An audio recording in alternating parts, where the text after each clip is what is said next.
My wife ditched me for her male best friend on our anniversary, so she came home to find all her stuff on the street, including our marriage. I married my wife over a year ago, and it was finally time to celebrate our anniversary. I thought that we might rekindle the spark in our relationship and prepared a huge surprise for her. But little did I know, I was about to face the worst type of betrayal. Leading up to the celebration, I kept dropping hints to my wife that I had something big planned. She obviously knew that I was talking about our 1-year anniversary since I cleared both our schedules for the day. I was super excited and told my boss at work that I needed a few days off. However, when I woke up on the day of our anniversary, my wife was gone. I looked everywhere around the house but still couldn't find her, so I started calling her. She didn't pick up my calls and instead left me a message saying she was busy, and she'll call me later. I was shocked. My plan for today was to take my wife to a private resort that was booked in its entirety for us and even had a private beach. To get the full experience, we had to leave as early as possible, so her going somewhere was very unexpected. I was also confused as to why she didn't even acknowledge our anniversary before leaving. Anyway, I left a voicemail wishing her a happy anniversary, and began waiting for her to call me back. Over 2 hours later, my phone finally rang. Before I could say anything, my wife told me that she was at her best friend's house and he needed her help, so she was going to be busy today. Her best friend was a guy whom she had known for years, but he always made me feel uneasy. I can clearly see the way he looked at my wife, and it wasn't how someone looks at a friend.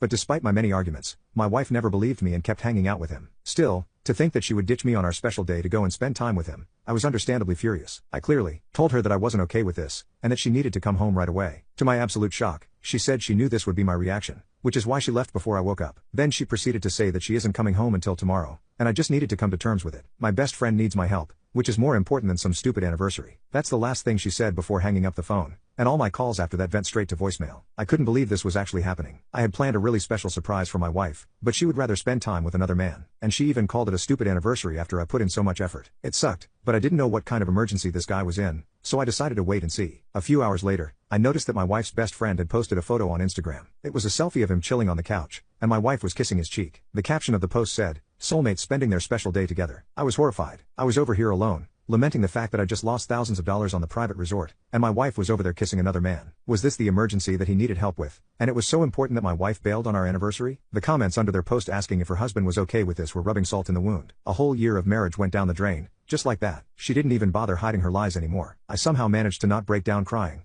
and instead channeled everything into my anger. The built-up tension over the years when my wife did something similar all came down crashing at the same time. I was so enraged that I just wanted revenge. I didn't want any explanation that she would give me, I just wanted her to experience some of my pain. So the first thing I did was change all the locks on our house. Then I called my dad, and told him that I was going to divorce my wife. You see, all my assets were in my dad's name, including the house and all my investments. That's why I wasn't scared to go nuclear with the divorce. After I told my dad, I began calling my lawyer and immediately started drawing up the papers. There was nothing anyone could say to change my mind. I also called a moving company that packed up all my wife's belongings and left them in front of the house for her to pick up. My lawyer suggested that I take screenshots of the post and our texts, as well as send him the recording of our call where she told me she had gone to her best friend's house. This would end up helping a lot in the long run. Anyway, it's late at night and I'm going to sleep. Hopefully my wife gets the shock of her life when she returns tomorrow and sees that I've locked her out of the house. Update: I am delighted to inform you that my revenge was successful. My wife returned around noon and when she saw her stuff lying on the floor, she crashed out. She started banging on the door, demanding to be let in. I gently opened up a window and told her to calm down. Then I told her to hold this for a second as I handed her an envelope. As soon as she did that, I closed the window and yelled, "You've been served with the divorce papers. Any further communication needs to go through my lawyer." Her face dropped like she just got a heart attack. She instantly went through the 5 stages of grief and started saying, "You're divorcing me? Why on earth would you do that? Is it because I left you alone on our anniversary? Oh my God. Stop being so dramatic. I told you there's a good explanation for that." After a certain point, I just put on headphones and listened to music because I knew my front door camera would record everything she says. She even admitted that she did indeed sleep with her male best friend a couple times when I made her angry. I think she was trying to piss me off, so that I would open the door and attack her, but she just gave me a ton more evidence for the divorce. Anyway, I'll keep you guys updated. Update 2, the divorce is over,